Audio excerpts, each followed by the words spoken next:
Still calling your congressman? Waiting on hold? Hoping someone took your message? Thank you for calling. There's a better way to do this. The MAHA Legislative Tracker lets you browse every MAHA bill.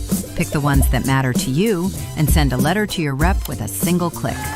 Search federal, by state, or by the issues you care about most. Take 60 seconds and make it count. Your voice can make America healthy again at mahaaction.org. There was a time when the news delivered truth. It still seems like a dream. When integrity was paramount. I cannot contend that I have always been right or wise. And trusted voices guided a nation. How do you measure such an astonishing moment? Today, the headlines are blurred, the signal lost in the noise of corporate agendas and paid narratives. Vocal anti-vaxxer. Deranged lies. It is humiliating. What happened to the truth? It hasn't disappeared. It's simply moved. The MAHA Report brings you unfiltered, independent journalism covering the issues of the Make America Healthy Again movement. Rediscover the facts and reclaim the truth. Subscribe now at themahareport.com.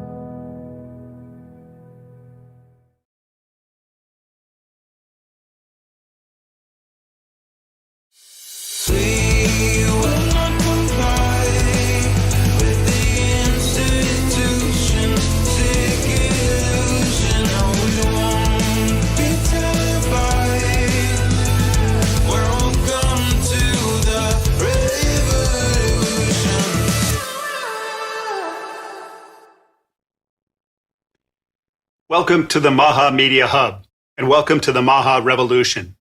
I'm Tony Lyons, president of MAHA Action. For starters and for clarity, Bobby is not going anywhere. He's doing an incredible job working around the clock and traveling around the country. We need him, the country needs him, and the president has said repeatedly that he's 100% behind him. So most of us know already, but food is medicine, and unlike the stuff that comes out of a pharmacy, real healthy food doesn't come with a list of side effects a mile long. Good food is one of the best weapons we have. And it's, in the fight against chronic disease. But here's the thing, it's not the only weapon. There's a lot more in the MAHA toolbox. The sun, fresh air, clean water, healthy soil. These are free medicine, gifts from the natural world, and we've been ignoring them for far too long. Think about sunlight for a second. It floods your skin and basically switches on your body's own pharmacy.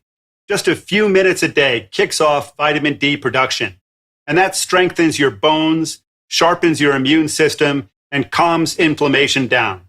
Now, a huge part of that natural world is the animals, the ones we call friends, pets, family. And that's exactly why most Americans want to see an end to the cruel, unscientific experiments we run on them. Ending animal testing is too long overdue. For decades, the people fighting to protect dogs, cats, and primates got nothing but a cold shoulder from Washington. That's changing. Under Secretary Kennedy's leadership, animal testing is finally coming to a permanent end. And this isn't some partisan fight. Republicans, Democrats, independents, nearly everyone is on board. Just this week, Secretary Kennedy and USDA Secretary Rollins announced that the last 475 beagles at Ridglan Farms in Wisconsin had been handed over to no-kill rescues to be adopted. That's the end of the road for that facility's dog breeding operation. It comes after more than 1,500 dogs were already rescued, and the farms promised to keep phasing out breeding completely by the middle of this year. And back in January, under Administrator Lee Zeldin, the EPA recommended and recommitted to eliminating mammalian animal testing and leaning into non-animal methods instead. This is MAHA Action's promise. Promises made, promises kept. This is how you finally break a cycle of extreme cruelty. And, this is a cycle started by Anthony Fauci and his people who failed their way to the top and kept this going for decades. We're also going to hear about Secretary Kennedy's work to change the way we treat addiction. And let's be honest, addiction touches tens of millions of Americans. Almost everyone listening knows at least one person who's been through it or is going through it right now. For years, the fight against addiction has come up short because once again, the old playbook just hasn't worked, and it doesn't work. But that's changing now. We're putting the humanity back into how we treat addiction. And I'm confident every one of us is going to see the difference, and in a big way. Whether it's how we treat our animals, our neighbors, or our family members, this is what MAHA is really about. Bringing back gold standard science, addressing real problems in the real world with real solutions. This administration is willing to go back and re-examine all of it, the toxic harms, the junk science of the past, and actually find better, safer, more humane ways forward by tapping back into the healing power sitting right here in the natural world all around us. Today, you'll hear from an incredible group of doctors, scientists, authors, and leaders of all kinds, all of them fighting in their own way to make this country healthier. EPA Administrator Lee Zeldin will talk about protecting human health and the environment, making sure that Americans have clean air, clean water, and a safer future. Admiral Brian Christine, Assistant Secretary of Health at HHS, is here to talk about the brand new Get Active plan and why physical activity matters so much in preventing chronic disease.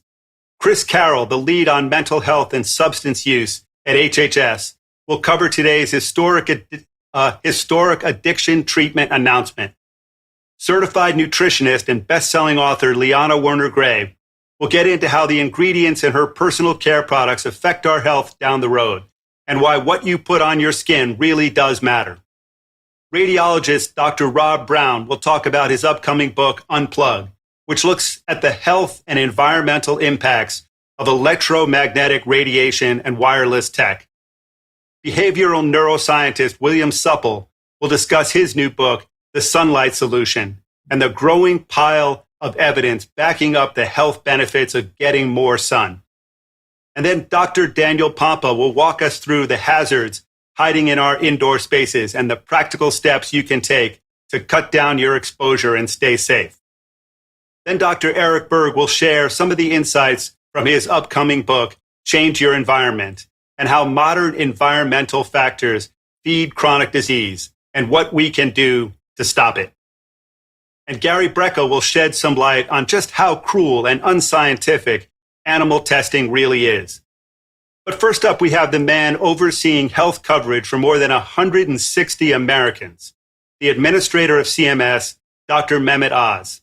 He's been working incredibly hard to shift the whole focus from treatment to prevention, from drugs to nutrition, and to make being healthy in America easier and more affordable. Common sense and logic over ideology and passion. Dr. Oz, thank you for everything you're doing, and welcome. Here we are. Perfect. Wow, I got the link to work and everything. How are you, Tony? Good. How you doing? We had a good time on Monday evening talking to the group that assembled at the Ned in Washington, and I wanted to highlight a few realities that came out of that discussion. And I wanted to start off by remarking that much of my life, and I think this is true of many of those who joined Secretary Kennedy early on, has been defined by fighting the battles that consume many of the folks on this call. And this is a reality that we've known for years was a problem, and no one seemed to be able to have the political impetus to deal with the crisis until Secretary Kennedy, then candidate Kennedy, put this on the radar and then was able to unify with President Trump and has driven success after success after success. Much of the criticism that you hear, especially in the lay media, is designed to divide a movement.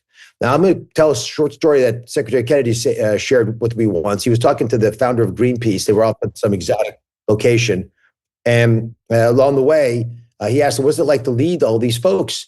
And he said, it's like taking 1.1 million anarchists and getting them to unify behind a cause. It's hard because people have very strong feelings about this area. No one controls it. That's a good, by the way, thing. It's not a flaw. It's a feature of this movement that everyone is out there trying to do their best to make a difference. We all do it in our own ways because every mother has their own best practices. Everyone's learned, I hope by now, that you don't criticize a mom who's doing her best to raise a child because there are lots of variables that fit into that. But the rumor mill that continues to arise around the MAHA movement, and particularly around the importance of Secretary Kennedy to this process, is always shocking to me. Because if you actually understand his history, and the history of those around him, you'll appreciate this is not a marriage of convenience. I met Secretary Kennedy years ago when he was leading the Waterkeeper Alliance. In fact, he forced me to ski down a typical Kennedy fashion, speed down a hill faster than I should have been going, gave me a silver helmet like it would make a difference as I desperately tried to claw my way down the terrain. But I became friendly with him really after he came on my show to talk about concerns on thimerosal and vaccines. That was a show which at the time I was aggressively criticized for, because why was I giving a platform to somebody who's clearly lost their way? And yet I kept thinking, well, my goodness, the first line of the book is, I believe that vaccines have a role. The last line of the book says the same thing, that he's not anti-vax. And in between those opening and closing salvos, and embracing the fact that he's interested and wants to pursue more knowledge around vaccines, there was some real painful data that we ought to be acknowledging around potential problems. But to understand why that resonated with me, I'd like to go back a second, because part of the issue is I became a heart surgeon, and trained my tail off to become capable of doing some pretty aggressive things with a bandsaw and a scalpel and a needle holder, was that much of what I was doing could have been avoided if I could have just talked to the patients before they came to my office. Give me a 2 month, 3 months head start. I could have kept a lot of those folks off the OR table. And my wife, Lisa, who's been a big advocate of the MAHA movement, and I'm quite confident Secretary Kennedy and Cheryl like her more than me for good reason. Because she's so clearly aligned with some of these issues, kept hammering me saying, get out of the ivory tower of Columbia, go out and tell people what the issues are. Because if they hear it, they're not getting the message because you're not giving it to them. So go out and talk to them about it. And so we started speaking about it in different ways. I started doing more media. I was in New York City, started doing television programs, the Oprah show, obviously, importantly, launched my own TV show because I was in the change business. I wanted to make sure that things that I was going to do in my life resulted in change that would improve the state of my fellow men. All of you are probably on this call for that same reason. We just do it in different ways. And when we're doing it, we're fairly aggressive in wanting to do it the way we think makes sense. And I think that's a big message for all of us that to keep in mind. So as this all went down, I'm going to tell you two short stories that hand the ball off, because I don't think these are stories that have been heard by a lot of people. When I started the show, we're facing a unfortunate conundrum, which is that I'm assuming you can all see me because I've lost the view of myself. I see Gary's handsome face there, but am I right, Tony? I'm good to go? Good. Is that true or not true? Oh, good. All right, making sure. So a couple years into the show, we had seen some data that was arsenic in apple juice. Now, why would you put arsenic in apple juice? You don't do it on purpose. You do it because by mistake, the apples have arsenic on them as something you put on them to protect them from varmints. And so the arsenic, when you squeeze the apples, gets into the apple juice. So in America, we got rid of the arsenic in apples by taking the arsenic out of the material that was being used. And amazingly, that wasn't being done in other countries. So when the business shifted to China, the Chinese used arsenic because it's cheap. We imported Chinese apples, squeezed them, made apple juice, and gave it to our kids. That's what the big consumer of apple juice are kids. We fought this battle and eventually went back and forth with the US government, who claimed it wasn't true. Now we actually have standards that prevent the other countries from putting arsenic as a topical material on apples, and when they spray them, and then importing that juice into our country. Those kinds of things really bothered me. I can go on and on as many other examples, and I highlighted a bunch on Monday, but for this audience, I want to hammer home the fact that these issues, glyphosate, additives to glyphosate, other pesticides, other toxins in the environment, they've been around for a long time. We can't fix them by just all of a sudden turning off the spigot. It's first of all, you can't do it because it's extremely disruptive, but you have to give government time to warn consumers and the providers of this country, in this case, farmers, time to be able to adjust their systems. We have been fighting these battles for years and years and years. The changes that we all want to have made should have happened more than 15 years ago. But at least we're here now, fighting every day. Secretary Kennedy courageously leading the battle to make sure these changes happen while we're here, before fear that it won't happen when we're gone. But along the way, there are going to be skirmishes where once in a while, as a wise commander, you take a little retreat so you can march forward again. We have the support of the White House on this. So does the president is behind Bobby every step of the way. And we will keep pushing hard to get the results that you all demand and desire for appropriate reason. But in the meantime, do not let naysayers from the sidelines yelling in from the hinterlands divide this movement, which is too important, too critical for the future of our nation. God bless you all. Yeah, thanks so much. And it's such a great point that criticism is often designed just to divide us and, to create fractures within the movement. And we have to prevent that. And it's, I was there almost 15 years ago when, probably less than that, maybe 12 years ago, when you were so brave to have Bobby Kennedy on to talk about thimerosal. And that was a great moment. And that really showed that you had the courage to change and to accept the possibility that we're wrong.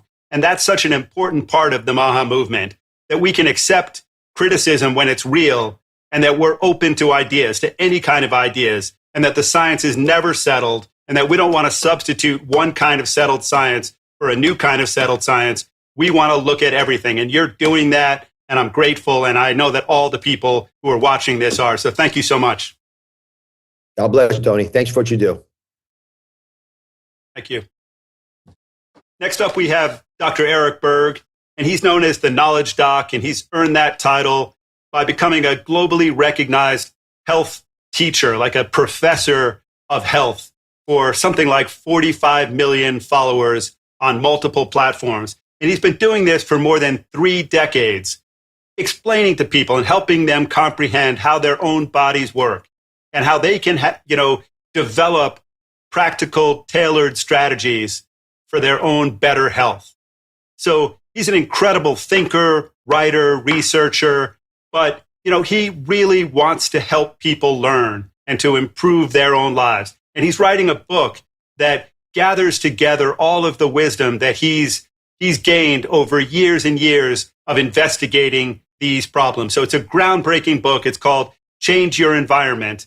Because it's clear that all of our environments, they're making us sick, that these are preventable problems and we can do better. And he's helping us do that. So Eric, thanks for all the work you do. Thanks for writing this book and welcome back on. Thanks so much, Tony. I really appreciate it. I just want to, there's some interesting things that led up to this writing of this book, because I started out as a chiropractor. Everyone that came in with, no matter what they had, back pain, headaches, fatigue, I had this one tool that I would use on them and I would get good results, but there's always a percentage of people that didn't work. I then started using nutrition and diet, and again, got even better results, but not necessarily with everyone. So I started expanding more and more tools in my tool box to be able to figure out why do some people get results and yet other people don't. And it really came obvious to me that there are many different environments that everyone lives in that go beyond just our diet, that go beyond just sitting behind a computer and kind of taking breaks. So I'm going to share a couple little things that kind of led me to this book. I live on a farm. There's 2 neighbors that I have, Dale and Daryl. And these guys are from the South. Their diet is composed of Twinkies, Coke, ultra-processed foods. And in fact, I've never seen them eat actually real food. Tobacco, chewing tobacco, smoke cigarettes. They should be dead by now, but they don't seem to have any problems. I'm like, what is going on? What are they doing? Well, they're outside all day in the sun, which gives you nitric oxide, vitamin D. Half the sun's rays are infrared. That's a therapy right there. And if you look at just comparing our environment to exposure of sun now versus in the past, I mean, most people, if they're lucky, they get 30 minutes to an hour of sun a day. Whereas even prisoners are mandatory. You have to get 2 hours of outside exposure, but Americans get a lot less than that. So the sun is very, very therapeutic. Also, they're doing physical work outside in a very unsterile environment in the dirt. So that has a huge impact over our health. Just this other dynamic of being outside and doing movement. Most people sit behind their desk and then they might go to the gym and get on the treadmill. So another ancestral mismatch, if we call that, is motion and movement. So we have sun, motion, and then we also have your social connections with people. I had a relative come up to me and she's trying to get rid of terrible acne. And of course, I go right to nutrition, food, because I know I've seen great results with that. It didn't do anything. And then I find out one day she comes over and I'm like, what happened to you? Your face is all cleared up. It looks great. She goes, oh, I met some new friends and I'm hanging out with them on a daily basis and we're up into the wee hours of the morning laughing. And every time I do that, my skin clears up. And I'm like, wow. So social connection is another environment that a lot of people are neglecting. So we have all these different environments, and this is what kind of prompted me to write this book. There's 9 different environments to start to implement these environments, because you can use willpower and keep saying no to our very addictive environments. But if you change your environment to make it the good habits like the default and the bad habits a lot of friction, then you're not dependent on constantly using discipline and willpower 24/7. So it's a really workable system that I put together, and the book should be done in about 6 weeks. But unfortunately, all of these things are upstream. They're root causes that eventually turn into a downstream symptom, which then people get diagnosed thinking that, oh, I just developed diabetes. No, you didn't. It's been brewing in the oven for 20 years. And then they're given a prescription. They're not given a new environment, unfortunately. So this is what we're trying to get the word out, and also realizing that there are multiple environments in every person's life that you need to start looking at. And it goes way beyond just that one thing that you might think that actually is going to help you. So anyway, thanks, Tony. Thanks, Eric. That was great. And it's so important to recognize that, the one size fits all of, big pharma, big ag, big food, all of that sort of thing just doesn't work. And that, we all have different environments. We have an internal environment, and that's different for all of us, and an external one that's different. And there's no perfection, but everybody can do better. And that's what this book, and that's what I think, all of the work you've done in the past few years, that all leads to people improving wherever they are. So even if they're healthy, they can become more healthy. And if they're unhealthy, they can get over that sort of point at which they express disease, and they can overcome it. So there's some toxic load that we all have, and there's no, escaping that. But with your strategies, with this book, with your videos, with all the work you've done, I think millions and millions of people can lead healthier and happier lives. And that's just so critical. And I'm grateful for the work you've done all these years. And thanks for coming on time after time. And hope you have a great day. Thank you so much, Tony. Next up, we have Russell Brand. And Russell's been wrongly accused. He's been vilified, persecuted, deplatformed, demonetized, censored, prosecuted. He's had everything happen to him. And the question is why? And I think because he disagreed with a certain narrative, because he believed in things and he had convictions, and he's willing to stand by those convictions. And like so many of you watching this show, he doesn't care about the consequences. He hasn't bent to the will of those who have power. And that's a lot of what the MAHA movement stands for, that, we're not going to be told what to do, what to think, what to put into our bodies, what to read, what to believe. So all of that is such a fundamental part. And Russell is a key part of that. Russell, you're just incredible with the work that you've done, your shows, the book that you've written. And, this book, How to Become a Christian in 7 Days, it's currently being censored just like you have in all kinds of ways. And, you can't buy it in the UK, though it's sort of coming in and out, and they're pushing the dates around and playing games. But, this is a battle. It's a battle for the soul of everybody on the planet. And you're part of that war. You're one of the warriors bringing us back. And I'm grateful for that. And welcome. Tony Lyons, thank you for your vehement encouragement and kindness and boldness and passion there. And thank you for bringing us speakers like Dr. Eric Berg. He's such a handsome fella. Anything he recommends, I'll do it. There's no question about it. He's been personally very kind to me as well. I've met some lovely people through your, I know it's not your movement. Any movement worthy of the name involves all of its constituent parts and requires all of us to participate in whatever way we can with the same aim, freedom and grace. He, though, Dr. Eric Berg, when you introduced me to him, he was extremely helpful in help with my son. My son had dental challenges related to his DiGeorge syndrome, gastrointestinal challenges. Dr. Eric Berg, he stepped up and helped us and connected us to good people. And now I hear, above the sound of Jake loudly crunching nuts in my peripheral vision that probably aren't even Maha, they're probably even, I'd say, deep fried in seed oils from the look of them. He there, that Eric Berg, heroic individual, I've got to tell you. I mean, if heroic means the willingness to sacrifice yourself for a higher cause, then I suppose, then none are more qualified than you. And the figure around whom much of this centers, the romantic, mysterious, and brilliant Robert Kennedy. And today I have learned, and I'm sure you have been discussing, the announcement and the intention of dedicating $700 million to treatment for recovery and addiction and homelessness. I found the category of homeless, mental illness, and addiction, those categories are almost interchangeable and can be collapsed into one thing.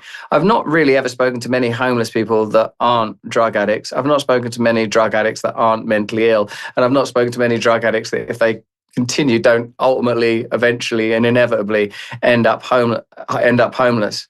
Addiction is an attempt to medicate pain, a pain that can only be assuaged through spiritual means using material, and specifically in this instance, chemical remedies. The reason that addicts grope so hopelessly for material solutions to a spiritual problem is because we live in a world that doesn't inform us that spiritual solutions are available at all.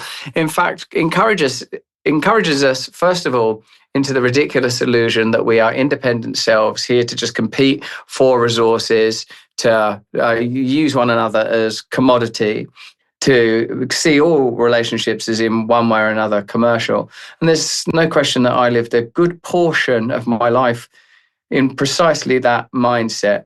When I was, I hesitate to say Hollywood star, even though there's no question I was extraordinarily sexy. While I was in Hollywood, gooning about, looming about, hosting award shows and being in movies and being a twerp, I didn't really know or understand, even though I could have done, because the 12-step process instructs us of this, that the problem was self. The problem was I was worshipping myself. I was engaged in false idolatry. We have two very simple options. One is to be in the natural flow of God, in the conscious presence of our Creator. This is available and accessible to all of us always, except unless we voluntarily, generally, even if unconsciously, forgive the paradox, enter into sin, enter into unconscious alliance with the accuser, the doubter, the fallen one. Most of us are aware of a voice in our head that tells us we're not good enough, that you're never going to amount to anything, that you're a disappointment to your family, to your friends, you're not a good enough parent, you're not a good enough son, you're not a good enough friend, you're not a good enough writer, you're not a good enough activist.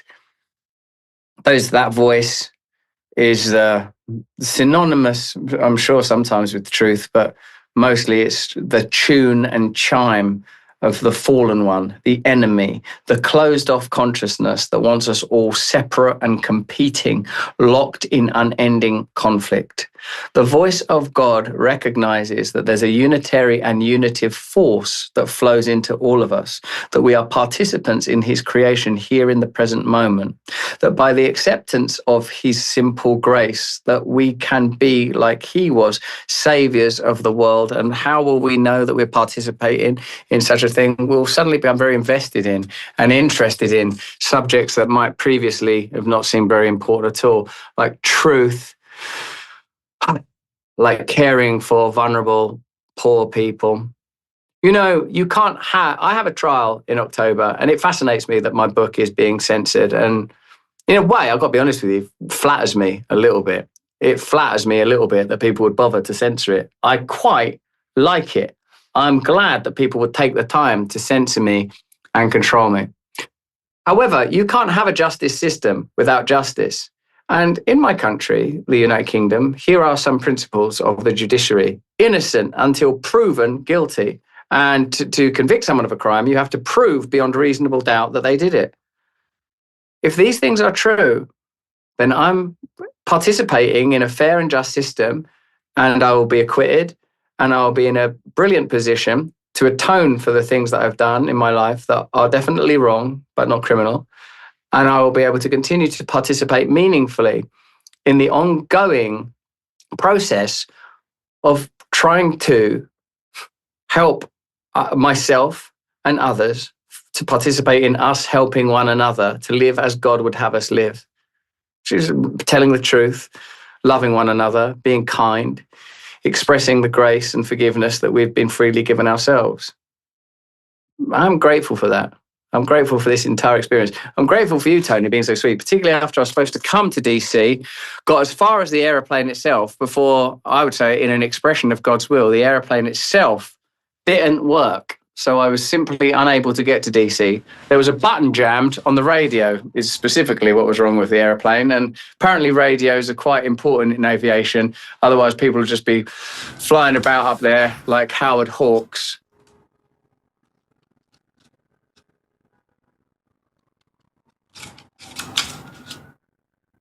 Yeah, it looks like we lost you, Russell. But wanted to say a couple of things. Russell, okay. So I wanted to start off with those deep fried nuts and to think about seed oils and to think, that there's no perfection, like I said before. And, the question is, how can we do better? We don't want to ban anything. We don't want to force anybody to do anything, but we want to do better. We want to lead healthier lives, and we want everybody to lead happier and healthier lives, more spiritual lives, more connected lives, to have better friendships, to have a closer proximity to whatever it is that you believe is divine. And we want to open up our consciousness and our hearts and our minds so that we can participate in helping people, in fighting for worthy causes. And, I don't know if Russell can hear this, but Russell, you are innocent. You're innocent here. You're innocent before God, and I believe you will be vindicated. So thank you so much for coming on week after week. I forgive you for missing the plane. It obviously wasn't your fault anyway. And look forward to seeing you soon. Next up, we have Admiral Brian Christine. And Brian is the Assistant Secretary for Health at HHS, and he also leads the U.S. Public Health Service Commission Corps. He's focused on public health priorities, including chronic disease, prevention, and improving the overall health of everybody in this country. So, nothing could be more important than that. So he's right at the center of an important cause, an important quest. And today he joins us to discuss the newly launched HHS program, Get Active. Thank you so much, Brian, for coming on. No, thank you, Tony, for allowing me to be on. Really appreciate that. You're right. We have released Get Active. When you look at chronic disease in this country, we all know that rates of obesity, rates of diabetes, rates of hypertension, all of those are rising. And Get Active is the concept of we want people to start living real life. We want them to start getting active again. We want them to get off the screen, to get off their couch, get out and get active, move their bodies, strengthen their bodies, get outside, spend time with families. We want people to incorporate getting active into their daily lifestyles. We want men and women to incorporate eating real food, following our dietary guidelines, eating nutritious food, eating nutrient-dense food. We want men and women in this country to eat real food, to get active, get out there, and really reclaim their health. And that's part of what this is all about. So it's so incredibly important.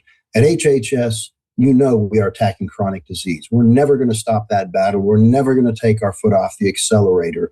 And getting out there, getting active, reclaiming physical activity is incredibly important. And listen, for each individual, it may be a different pathway for getting active. There are some individuals who may want to spend a lot of time in the gym.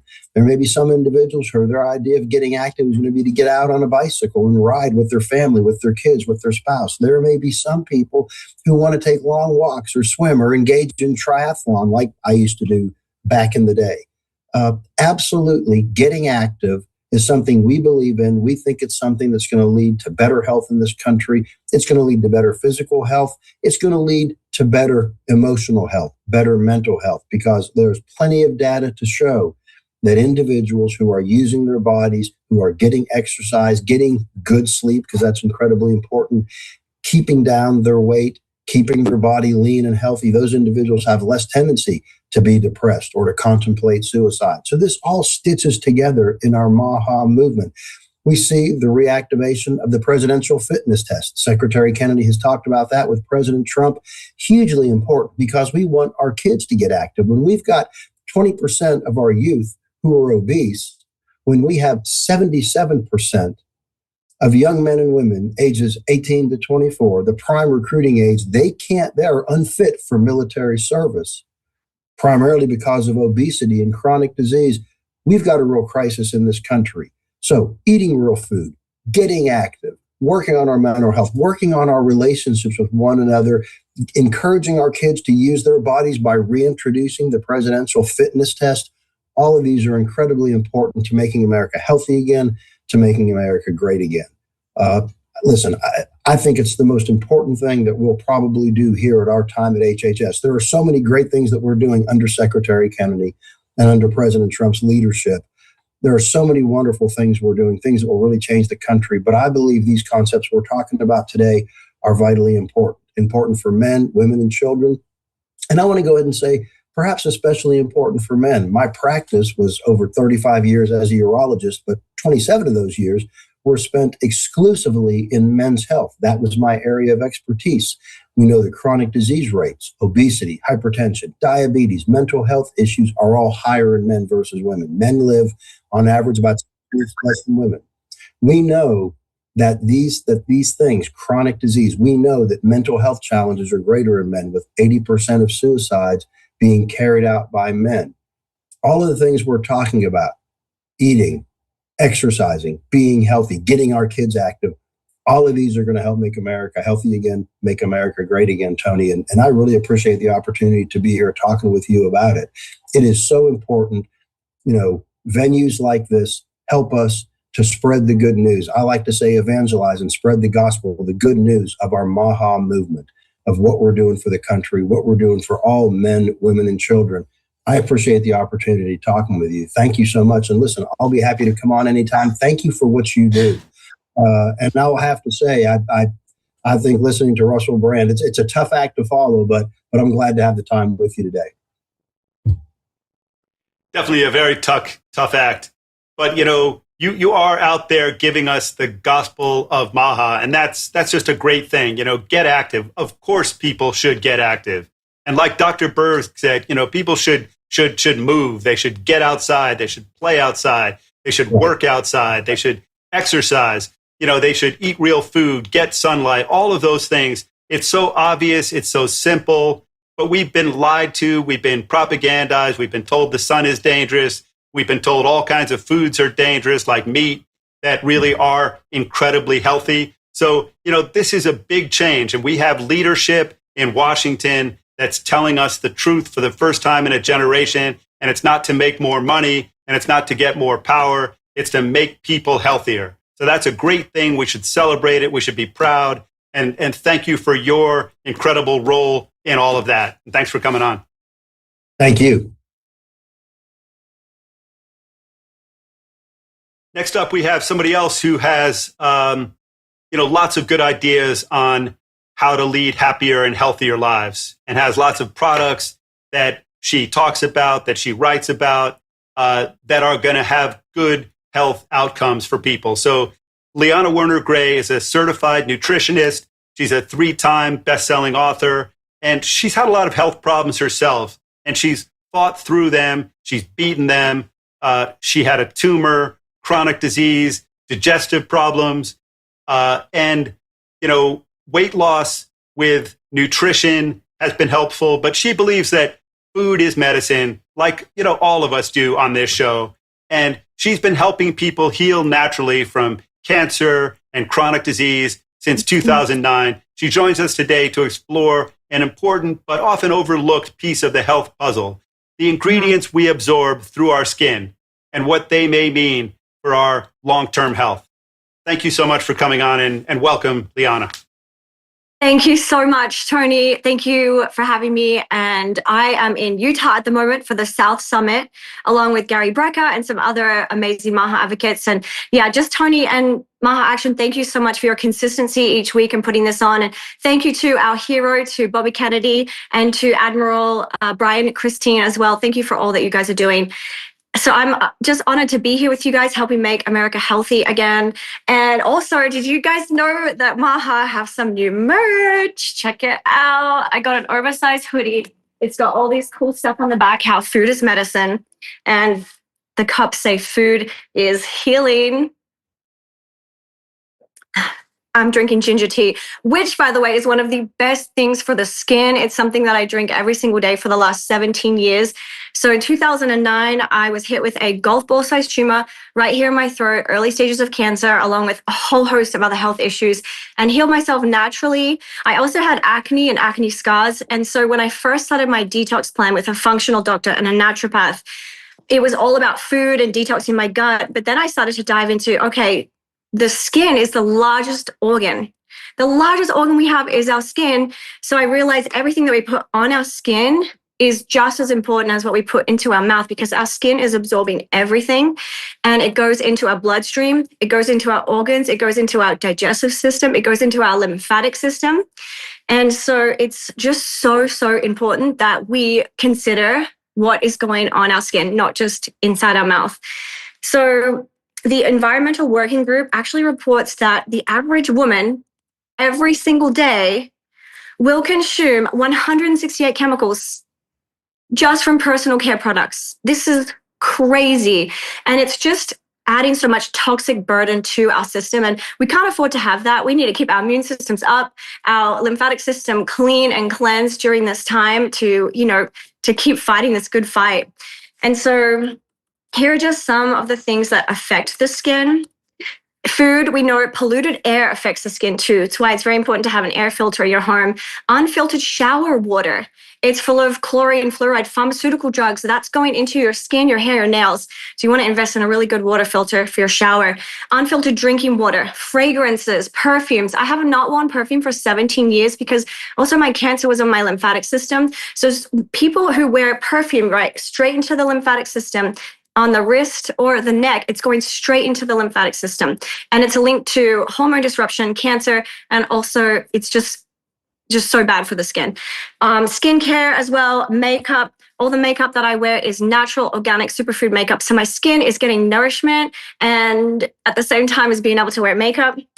And then my new book about seed oils, The Truth About Seed Oils with Sherry Kalbaum. And thank you so much, Tony, for publishing this epic book, is that there are seed oils in skincare and shampoos and conditioners. So you'll see sunflower oil or sunflower lecithin in sunscreens and skincare and lotions and cleansers. Stay away from those.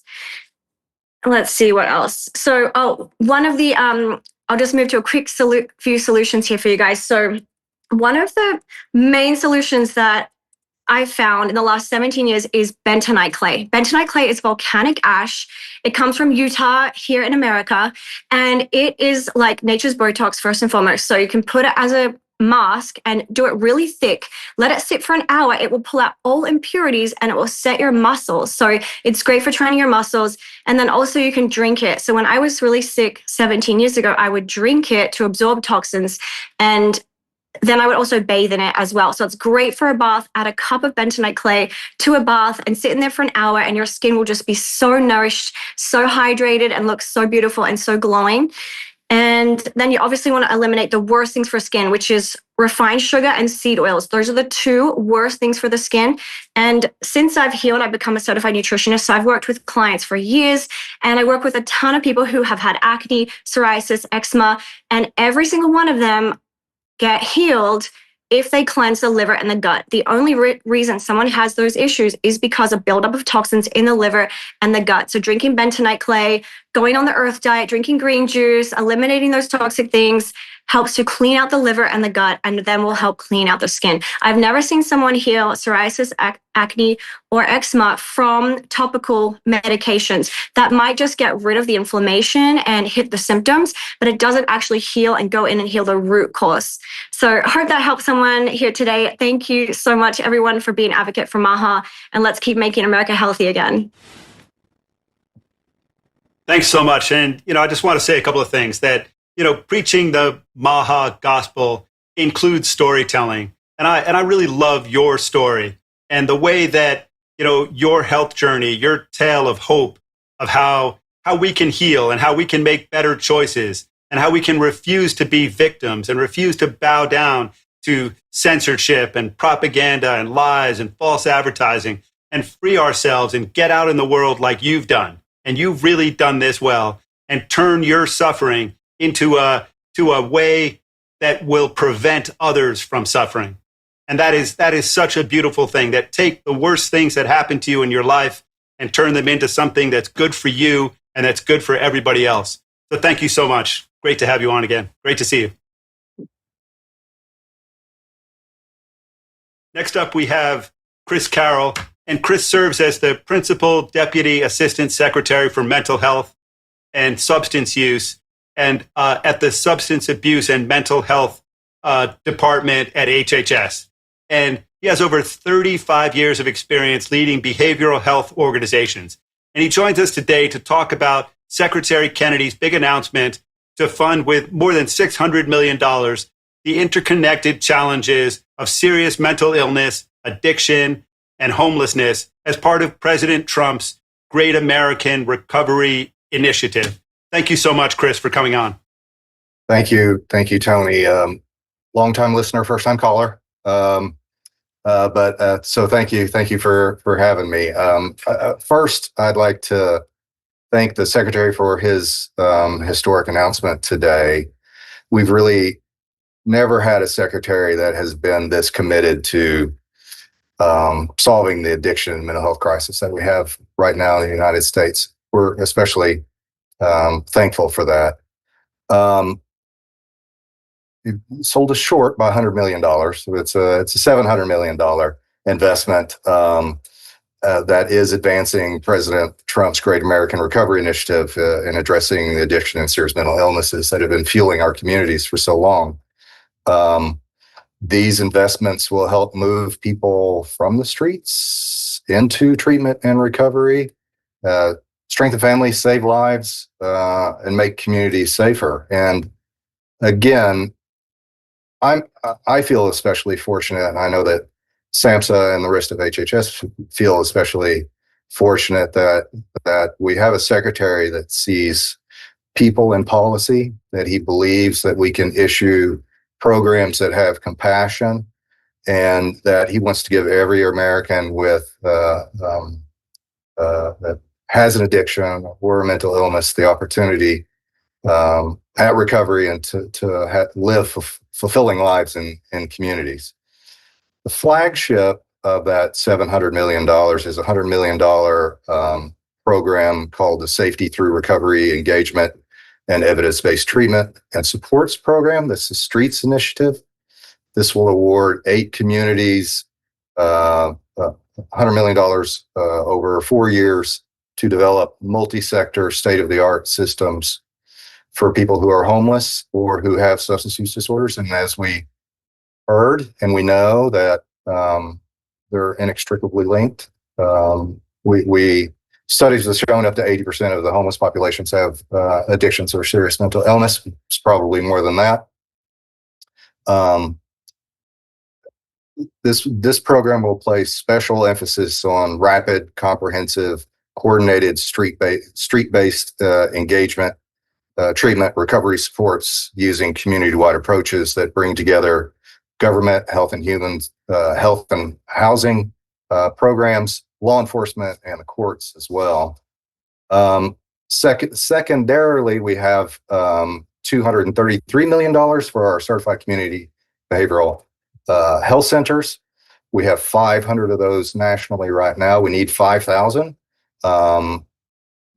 These are community-based programs that provide mental health and substance use services. These grants will help to establish more of those. These programs are effective. We know that they reduce hospitalizations. We know that they reduce emergency room visits. We know that they reduce involvement with law enforcement. And very importantly, it's important for American families. CCBHCs, or these treatment centers, can help families that struggle with access. If you want to get into a CCBHC, it can be done within hours or days, when we know many people struggle for months to try and find appointments for their loved ones. We also are issuing $80 million for substance use treatment. These are for emergency medical training programs, drug courts, programs for treatment and pregnant and postpartum women. We also are doing $70 million for mental health services across American communities that will address childhood trauma, deliver mobile crisis services, divert youth and adults with mental illnesses out of the criminal justice system, and address the needs of at-risk infants and young children. Finally, this is important work. I like to say, and you alluded to this in your opening comments, Tony, that we all know somebody, we all love somebody, or we are somebody with one of these conditions. It's important work. We're fortunate to have Secretary Kennedy leading these efforts and this energy, and spreading the message that recovery is possible. So thank you very much.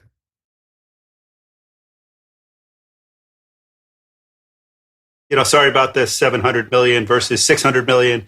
It's clear that, now we have 100 million extra reasons to celebrate this new program. But, beautiful to see it, as a rapid, coordinated, comprehensive program. And it's obvious that we need these changes, that we need this funding. And it seems incredibly important to get the people the help that they need. And just so great to see this progress being made. And, at this time, because it's obviously so critical to so many millions of people in this country who haven't been getting it. So thank you, Chris. Thanks for coming on, and thanks for the work you do. Thank you, sir. Thank you for the opportunity. Next up, we have Administrator Lee Zeldin, and he's dedicated his life to serving the American people, both, in uniform and in public office. And as administrator of the EPA, he remained focused on the core mission of protecting human health and the environment, while recognizing the economic needs of American families and communities, but also of companies. And at a time when Americans are asking important questions about the safety of their water, their food, and their air, he's worked to ensure that the EPA is part of solving these problems in a rational and common sense way. And he served our nation for 22 years in the U.S. Army, including deployment to Iraq in 2006 as a paratrooper, and retired in 2025 as a lieutenant colonel in the U.S. Army Reserve. He's also served as both a state senator and a member of Congress. And as EPA Administrator, he's traveled to all 50 states to hear directly from the people, from people of every single state about the challenges and concerns they have. And he's open to working hard to solving those challenges and those concerns, in any way that he can. So thank you for coming on. Thanks for coming to our big event, yesterday, and welcome. Yeah, thanks, Tony. Yeah, it was great meeting with you in our office just before that as well, to be able to spend that time with you. And I'm grateful for your leadership, your team.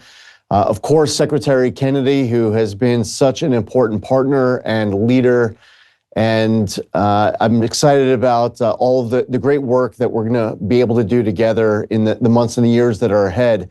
Just a couple of weeks ago, we passed the 500th day mark of President Trump's term in office. To mark that occasion, we released a list of our next 100 top pro-environmental actions that we took since the one-year mark. On President Trump's one-year mark, we released a list of our top 500 environmental actions that we took in the first year of President Trump's term in office. And our core mission is protecting human health and the environment. And that's why those releases are the announcements coming out of our agency that I'm most proud of, that I feel are the most important announcements that we have been making. There's a lot of work that the agency is working on that we know is very important to the community that is engaged with you, Tony. And it's been great for us to be able to have some of our agency leaders participating on these calls. So thank you for those invites. With regards to PFAS, with regards to a lead service line replacement, we added microplastics to the contaminant candidate list for the first time ever recently. And I wanted to just touch about the few different aspects of PFAS here for a moment that we're working on.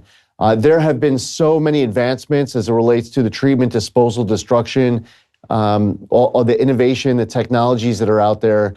Last year, we released the updated EPA disposal and destruction guidance for PFAS. And instead of doing it once every 3 years, what we announced last year is that we were going to start doing it once per year. So we just released the updated guidance, which has come a long way just in the last year. Now, there's expensive technologies that are out there that like granular activated carbon. I come from Suffolk County, New York, where the county has invested tens of millions of dollars in that technology. At the same time, innovation like, for example, foam fractionation, which is something that our agency has been excited about, is providing a way to, for example, with that technology, lift PFAS up to the surface as foam. You remove the foam. When you're disposing of the foam, it is far less cost in order to be able to do that. We have research that's going on with PFAS internally within our agency. We have PFAS research that's going externally, as well as public-private partnerships. We have grants that are going out of the agency with regards to PFAS. And we made a decision to keep the 2029 deadline on PFOA and PFOS, the maximum contaminant levels that were set. We do have some water systems, like there are rural water systems that are low-income communities with 5 employees. They're asking for a little bit more time. We've gotten some of that feedback from across the country. So we're working through some kind of an opt-in process, possibly for some of those that do state that case of needing more time. While Congress deals with something called passive receiver, right now under the law, the water system has to pay the cost. The cost gets passed off to the ratepayer. The ratepayer essentially ends up having to clean up PFAS contamination that they're not responsible for, and that's something that hopefully Congress can be able to tackle. And I just wanted to briefly mention there are 4 other forms of PFAS. When we came into the agency, we inherited a decision that was made in setting maximum contaminant levels for those 4. Under the Safe Drinking Water Act, it's a sequential process in statute: preliminary regulatory determination, public comment period, final regulatory determination, proposed regulation, public comment period, final regulation. What they did was they condensed steps. So the agency was sued. We inherited those lawsuits. And rather than waiting and losing in court months or years down the road and having to restart the process, we made the decision to just restart the process now. Some people, they look at that and they'll see a headline and they won't hear about all the other work that we're doing or the reasoning as to why we're going back through that process on those 4 chemicals.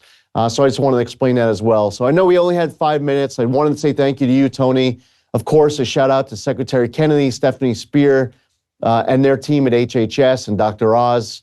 And look forward to continuing to stay engaged. And thank you to everyone who's involved with a movement that I expect to be lasting decades and generations. It's not just a movement for one election that's passed or even one term in office. This is a movement that is built to endure, and it's an honor to be part of it here with you. Yeah, thank you, Lee. And, one thing that I learned when we met was that you're really open to ideas and that you're open to looking at things from all sides, from a common sense, practical way. And, that I think is that I really want the people watching this to see that. So if anybody watching this, if you see a headline on social media, and there's a story that doesn't line up with the things that Lee has said here today or that he said Monday, take a moment before sharing it. Call me, call some of the other people on our team, and let's think about it. Let's talk about it, and let's ask questions, and let's not let corporate media politicize this movement. And like Dr. Oz said, not let them tear us apart, not let them divide us, because that's what the goal is. And that's what will lead us to us failing as a movement. So if we're going to succeed, we have to work together. And so let's not let anybody divide us. Let's come together and let's recognize that, Lee Zeldin is on our side and that he's working hard. He's open to ideas. And you've really proved that to us, Lee. And we're grateful for that. And we want to work with you. So thank you so much. Same here. Thank you, Tony. Next up, we have Gary Brecka, and Gary is another MAHA visionary, and he's the founder of The Ultimate Human. He's a well-known human biologist, a biohacker, a longevity expert, and he travels around the world. He's in Utah today, but he's been just everywhere, telling stories that actually make it possible for people to lead healthier lives. And that's just such important work. And he and Dr. Berg are 2 of the loudest MAHA champions, and their work is making millions and millions of people in this country healthier. So thanks, Gary. Thanks for coming on yet again. Yeah, I'm super grateful to be here, Tony. I was asked to talk about animal testing and animal research, and I don't by any means profess to be an animal research expert, but I come from a big data background, and very often we get better information from large data studies and meta-analyses than we do from highly narrow, targeted, randomized, even gold standard clinical trials. I always go back to the adage that we've never done a gold standard clinical trial, placebo-controlled trial on parachutes, but nobody would jump out of an airplane without one because we have so much data that they are safe and effective and they actually work. But you couldn't make a scientific claim that they're effective or that they work. There's absolutely no evidence that parachutes work because we've never actually conducted gold standard research to prove that. And I think a lot of times we can apply this same common sense approach to things like animal testing. And I think very often too, we lose the argument with animal testing when we start directing it towards whether or not it is ethical. Because, and I'm a big believer that it's not ethical, but the target being, is this testing ethical or is it not ethical, is lost to the greater good argument. We use this argument in wartime and we say there's a certain number of innocent, human casualties that will be a byproduct of accomplishing a larger mission. And you lose the argument on disposable human life. I think the argument should be reframed as, is it even necessary? And if you look at what the data says about animal models, they tend to be very poor predictors of human biology. We know that close to 90% of drugs that pass animal testing still fail in human trials. And these are often because of toxicity or lack of efficacy that the animal trial never revealed. The amazing era that we live in now is that we have human relevant tools. These are AI modeling, methylation modeling, that are faster, they're cheaper, they're validated, and they're even more accurate. We have AI toxicity models now that are far more accurate than animal testing and even more accurate than narrow human clinical trials. We have organs on a chip, which are safe ways to look at organ testing with certain drugs or other things that we would normally be testing in animals. We have organoids, which are 3D human tissues.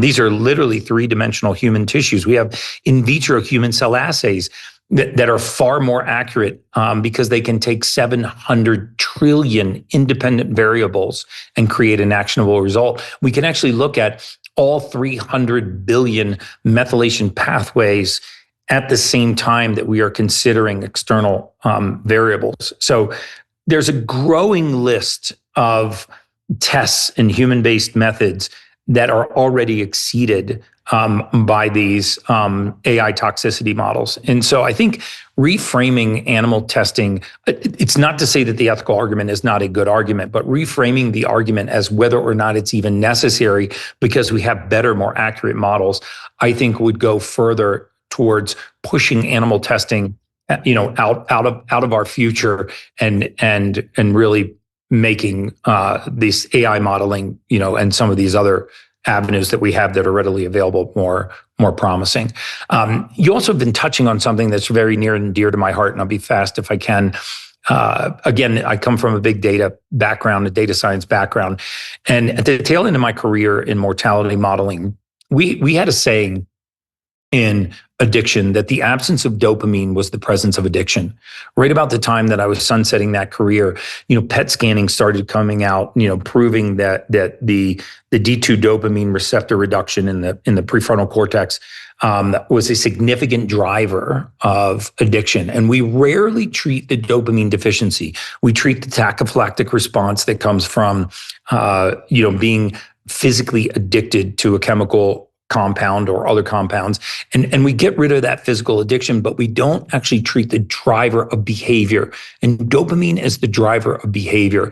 The methylation of tyrosine and L-dopa and phenylalanine into this really impactful neurotransmitter called dopamine, which is the driver of behavior, was a way for us to put addiction permanently into remission, not to have it shift. Addiction never really has a tendency to go away. It has a tendency to shift. Drug addicts become alcoholics. Alcoholics become workaholics. Workaholics become workoutaholics.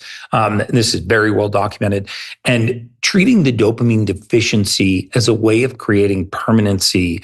In the tail end of my career, we started modeling as what were called comorbidity factors, things like social connection, what we referred to as methylation support, which was really dietary support, activity, as ways of determining how successful someone would be coming out of addictive treatment, because that had a direct impact on their mortality. And we were trying to zero in on mortality. We wanted to know what was the chance that this person would relapse. And we found that social connections and methylation support through proper dieting, even targeted supplementation, and activity was a greater predictor of relapse than what we were getting from some of these addiction models.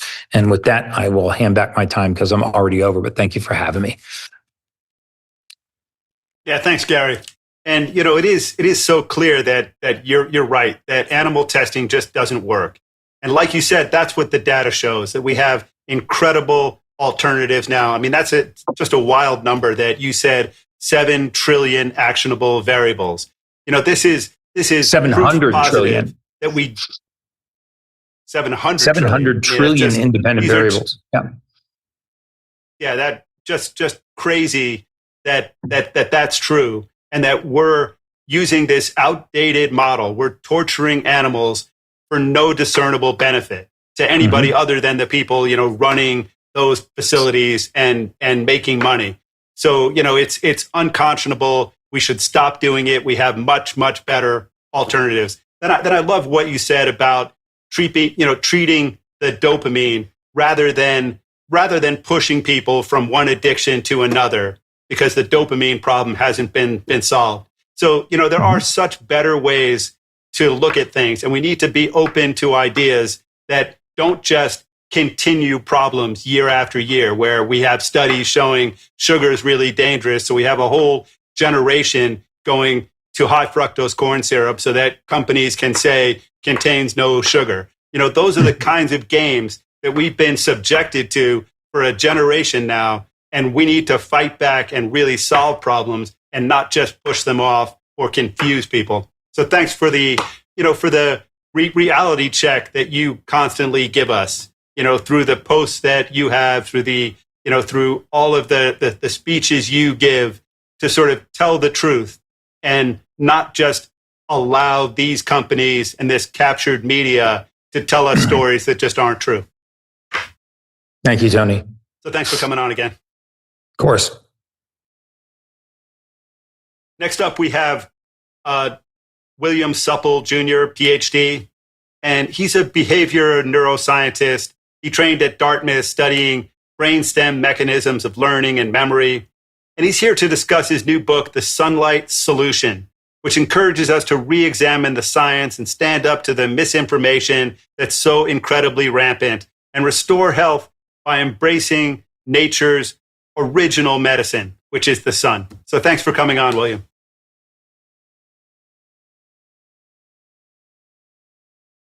Looks like you're on mute.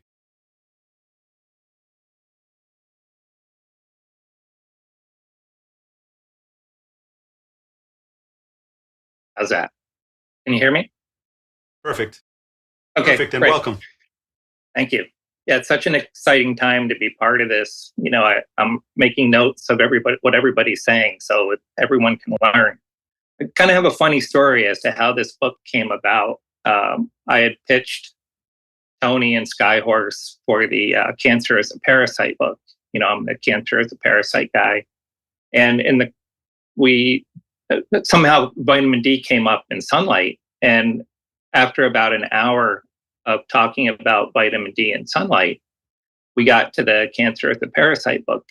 So, Tony said that, hey, I've been wanting to do a book on vitamin D, and here it is. So, be careful what you get off topic with Tony, because you'll end up writing a book about it. So the start of my interest in vitamin D was about 23 years ago. I had a disease that I actually cured myself when there was no cure. So back in graduate school, I was diagnosed with psoriasis, which is an autoimmune condition. The dermatologists there were clear, there's no cure, there's only ways to manage it. And over the years, they had all kinds of concoctions, creams, tar creams, steroids, ointments. None of it really worked. And living in Vermont, every single fall, my skin would start to flake up. And it got worse year after year until finally, after 3 or 4 years, about a third of my body was covered. And, so it became kind of a nuisance to really a life-threatening condition. I did notice that every time I traveled to Florida, my skin cleared up. I assumed it was the salt water. It wasn't. And one day it finally hit me. It was the sun. 10 times obvious things. I'm a scientist. Maybe I'll figure it out someday. So finally I figured out it's something about the sun. Well, what is it about the sun? Well, the sun makes vitamin D. So what I started to do was to treat myself and take between 5,000 and 8,000 international units of vitamin D3. And within about, I'd say, 9 or 10 weeks, my skin was clear. And it's been clear for 23 years since. So I cured a condition using just simple old vitamin D and sunlight that had no cure. And I felt that I was lucky to have psoriasis because it allowed me to observe what the vitamin D was doing. Like my skin was almost like a meter. So I knew how to titrate my dose, and that as long as I took the vitamin D, it stayed clear. So, that was a happy accident that kind of led me on a 40-year exploration of vitamin D. So that, and that's where we are today. So the heart of the book is based on the fact that each one of our almost 37 trillion cells has a receptor for vitamin D or is affected by vitamin D. When the vitamin D locks into the receptor, it changes the expression of genes. And it turns on and off thousands of different genes. So think about what that means. Your body doesn't put a receptor on virtually every cell for a nutrient that it considers optional. And what we've done over the past 50 years is we've vilified vitamin D. So right now we're starting to reap the rewards of that behavior. So in the early 60s, about 11% of the population, this is according to the recent CDC data, had some sort of a chronic condition. Now, about 8 in 10 have it. And the reason is because we have vilified the sun. So there's vitamin D receptors on every organ system. So that's how vitamin D deficiency eventually expresses itself in disease and certain conditions. And one problem that we have now is that, and that we've had for quite a while, is that the government's the recommended dietary allowances are way too low. So it's about 600 IU per day, which is ridiculous. That's enough to keep our bones from breaking, but not adequate for ideal health. And as a measure of how off that 600 is, if a young person goes out in the sun and exposes their skin to sunlight for 15 to 20 minutes, they'll make between 15 and 20,000 units of vitamin D. So we're off by orders and orders of magnitude. So recently, I've been taking vitamin D for about 23 years, and I'm extremely healthy. I don't need to go to the doctor. I have no conditions. I'm 67 years old. And I can still do everything that I could do when I was a young person. But I was curious as to how effective or how different I might be. So what I did is I had some a blood panel done and some other information. So I got just a general blood test. It looked at testosterone, albumin, a couple other measures. And I referenced that to norms for different age groups. So it came back that, and I put it all into flawed AI, which is a risky thing, but I thought it would be an interesting experiment. And I said, so my chronological age is 67, based on these blood values and other information I put in. What is my biological age? And it said 51. So think about that. In the 23 years that I've been taking vitamin D, based on those particular blood measures, I've only aged 7 years. And I talk in the book about, how vitamin D is involved in longevity. And basically, as we age, our skin becomes less and less efficient at making vitamin D. And it's kind of a built-in death mechanism. So we have to supplement. And, whatever that supplement is, it remains to be seen, and it's going to be different for everybody. But one thing that I wanted to dovetail on with what Gary Brecka had said is that with animal research, vitamin D is an uncontrolled variable in vitamin D research. One reason why a lot of big pharma experiments don't work is because the lab animals are vitamin D replete, but the humans aren't. So you have a complete mismatch between the tested group, the animals, and the group that you want to apply it to, the humans. So you have, if humans were vitamin D replete, perhaps the drugs that fail would work. The problem is if big pharma were to acknowledge the vitamin D connection, that would basically destroy their entire book of business regarding, biologic drugs. So that's it. Thank you for the opportunity to write the book and to speak.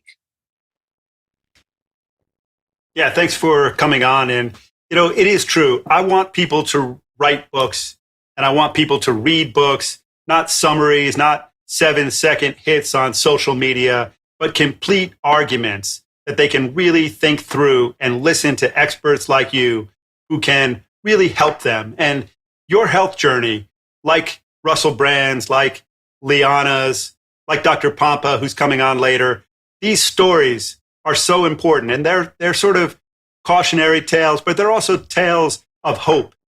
And they're tales of hope that there could be simple ways to solve health problems, and that they don't have to be drugs, they don't have to be surgery, that these kind of simple changes, whether, and they could be changes to the environment, that, to your internal environment by taking vitamin D, or to your external environment, like Dr. Berg writes about. So, people like you and Dr. Berg and Gary Brecka, you're out there helping us solve health problems. And that's what this movement is all about. And it could just be that what people need is vitamin D, and that's going to really have a big change in their lives. That 15 to 20 minutes, like you said, in the sun could have just an incredible impact on their lives. So, that's the thing. We can age better. We can lead healthier, more active, lives. We can have better friendships. We can be more active, like Dr. Brian Christine said.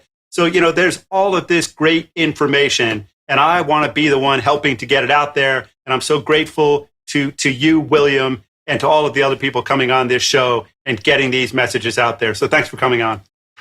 Thank you. Next up, we have Dr. Rob Brown, and he's a fellow of the American College of Radiology and has been a practicing diagnostic radiologist for over 35 years. And he joins us today to discuss his forthcoming book, Unplug. This really explores the damage caused by electro pollution and how you can deal with it and, potentially prevent it. So he's going to explore the potential health and environmental impacts of electromagnetic radiation and wireless technology. We can't escape it. There's no way to do that. It's about using common sense, using practical ways, practical steps to reduce exposure and to, compensate the body for the harms that are caused. So thank you so much, Rob, for coming on, and I can't wait to hear what you have to say. Hi, Tony. It's nice to see you, and thank you for having me on today's Media Hub. I'm really happy to have the opportunity to speak to the audience today.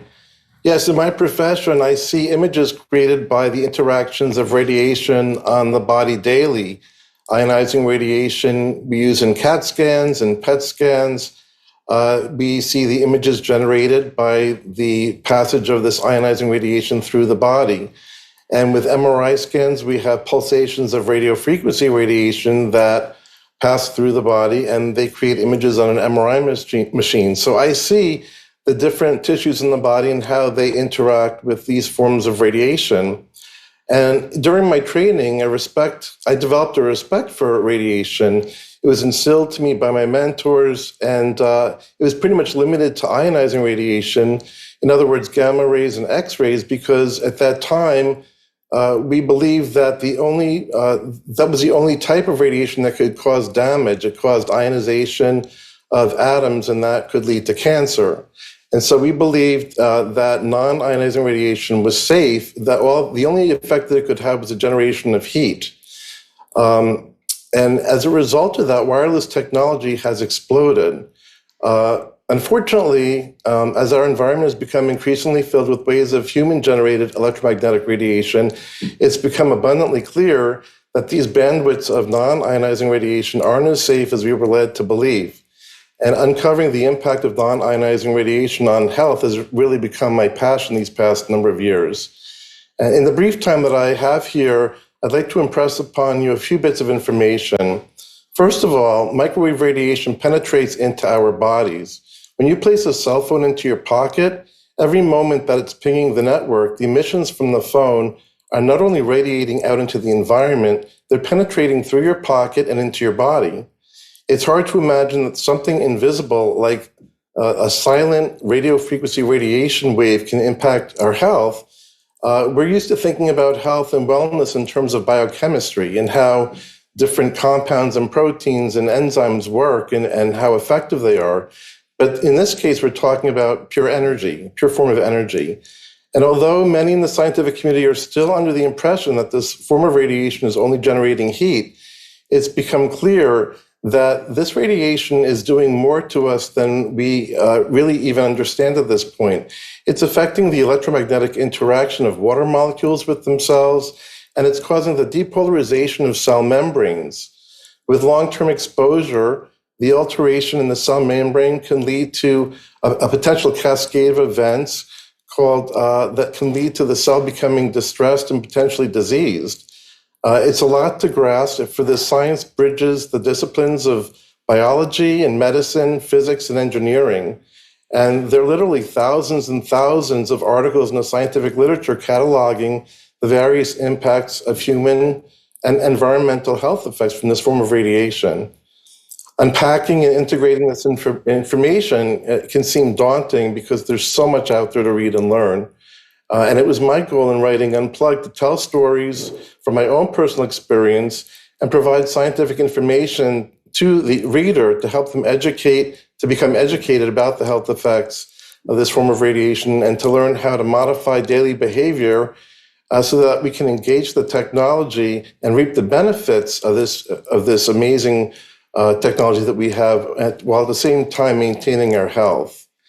And so that was really my goal. And I think that with the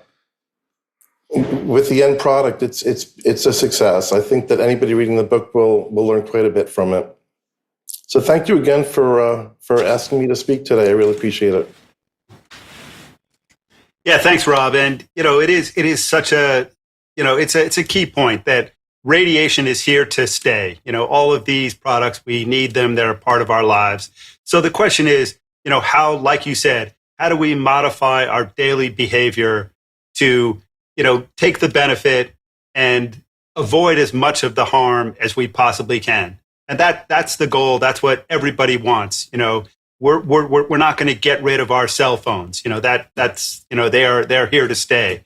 But this is an incredible book to give you practical steps you can take to lessen the negative impact. So thanks for writing it, Rob. Thanks for coming on, and hope to see you again soon. Thank you.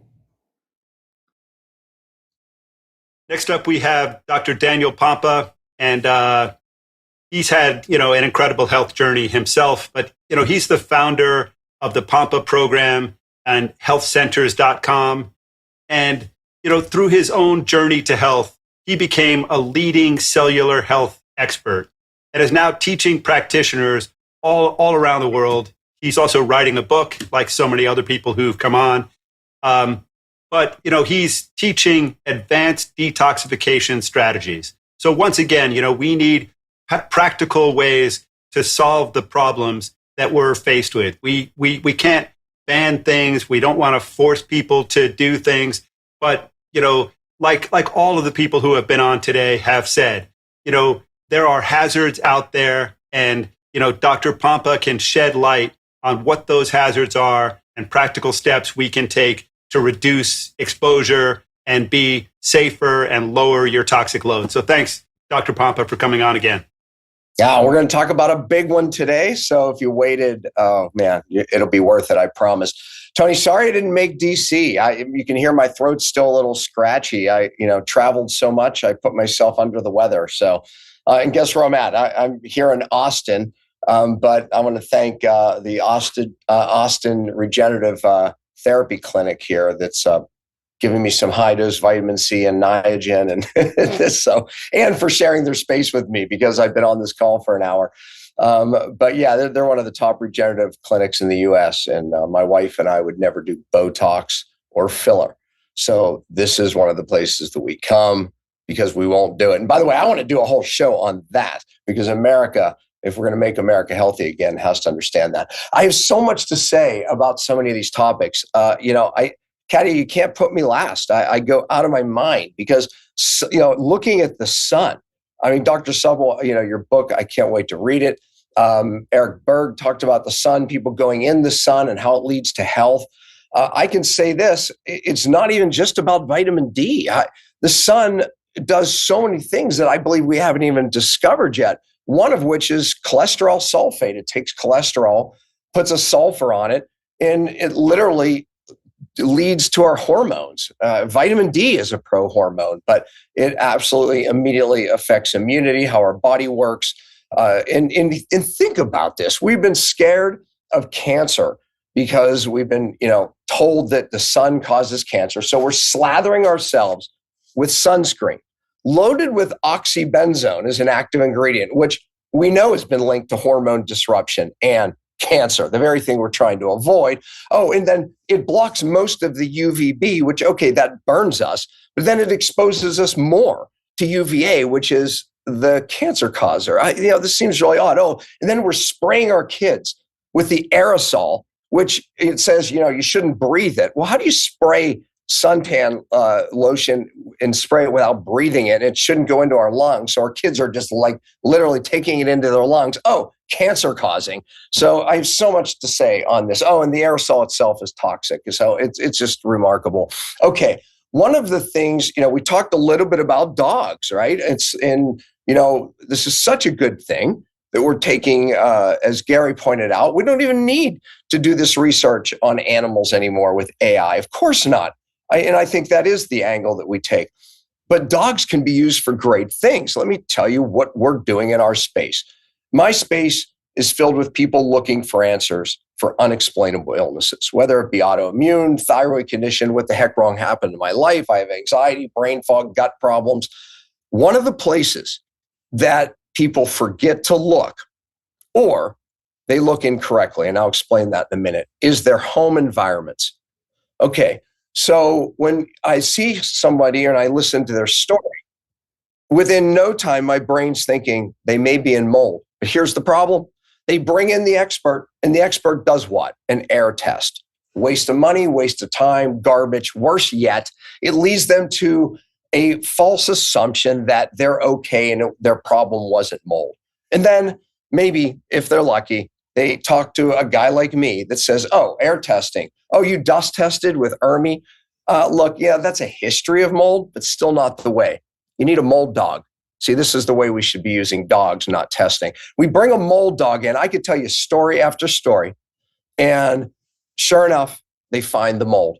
Well, guess what? I'm filming a documentary on this. They bring Gus the mold dog. And if you go to moldpups.com, if you're wondering if you have mold, Stacy brought Gus in my house for the video. And darn Gus kept looking up. Darn Gus came looking up. They found mold in my attic, a 2-year-old home, my son's home. The mold dog from Mold Pups found mold in my son's home around every window. Why? See, the epidemic is, and I am determined to bring this to light and build value in people building homes, that people will start choosing safer homes because we have the technology to do it. But what we have to get people to understand first is that they're not feeling well, most likely because of their home. 70, even 80% of homes have severe mold problems in this country because of the way we're building them. And doing an air test, as I pointed out, isn't the way to do it. We need mold dogs to find it. And then we follow a mold dog with a building biologist who goes, this is what happened to my house. This is where Gus sniffed out. And then he starts putting cameras behind the wall and then doing testing behind the wall. And we found the problem. 2-year-old house because it was built incorrectly. And that's most often the case. My son was a 4-year-old house, and now he has $250,000 in remediation because of a house that wasn't built right. Listen, and by the way, I have all the resources, moldpups.com, because they go around the country. Jonathan, the building biologist that we use with our doctors around the country, it's jfhealthyhomes.com. All that Katia is putting in there. Okay, so once we locate the problem, then it has to be remediated correctly. And that's not getting done as well. The point I want you to take home is that, number one, we have the ability to build safe homes. We're just not. We're putting air gaps in walls and filling it with insulation. Oh, and by the way, on each side of that air gap is mold food. That's right. You wonder why you go to a 1,000-year-old, 200-year-old building in Europe and you don't have a mold problem? It's because they don't put mold food behind their walls. We do. It's called drywall. Cellulose is mold food. Add water one time. Oh, and if you're lucky enough to come through, They'll just cut out where it's wet and they seal it back up and they tell you don't have a problem. Fact is there's mold now all beyond where it showed to get wet. And now you and your family are sick and you don't know why. And I can't tell you how many people this is happening to. It just starts with some fatigue. Then it's some brain fog. Then it's weird gut problems, food allergies, autoimmune, and you're not being told it's your home. Oh, and by the way, Dr. Brown had just discussed that topic. That's another big topic. In filming this piece that I was doing in my house, I brought in a guy that looked at all the dirty electricity in my house, brand new house. 4 things were wired wrong. It was putting electromagnetic frequency into my house. Where my wife and I's heads were, it was at a level that most people will not sleep. Luckily, I was sleeping, but I probably was not sleeping well enough. My wife will tell you she was not. He put in a $200 fix behind my bed. And if you go to, it's in the, Caddy is putting it in. It's SaticShield.com. $200 fix behind our bed. And it took it from a 60 down to a 0. And it changed our sleep just like that. I say it because the gentleman was right. These frequencies, they're the way we're building homes, the amount of electromagnetic frequency in our home, it is absolutely a stress on you and your family. You add mold to that. And the fact that you're carrying a cell phone around all day in your pocket, all of that mold stress, electromagnetic stress, we wonder why chronic disease is going like this. And then guess what? Berg's new book, Eric Berg, Change Your Environment. Yes, we need safer environments. One of the first places we look to get people's health back, change their environment, get to the cause, the real cause, which driving all the autoimmune, the epidemic of chronic illness. It is toxins, but the first place we have to change is our homes. Mold is one of the big hidden factors, and so is electromagnetic frequency.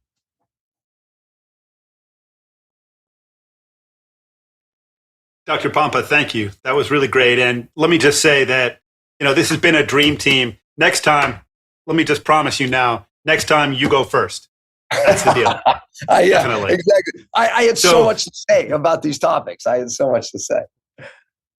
Yeah. So clearly, as so many of the people on this dream team said, we need to change our homes, change our environments, learn more, read more, make better choices. And, like I said, with Lee Zeldin, let's not attack each other. Let's engage with each other. Let's all come together, back each other, help each other, because, none of us are perfect. But if we work together, we can win these battles and we can convince the public to make better decisions, better choices. And, we can't jump on the bandwagon if we disagree with something small or we think somebody said something that was out of line. What we really need to do is make sure that we're not helping the people who are attacking all of us to continue to poison the American public.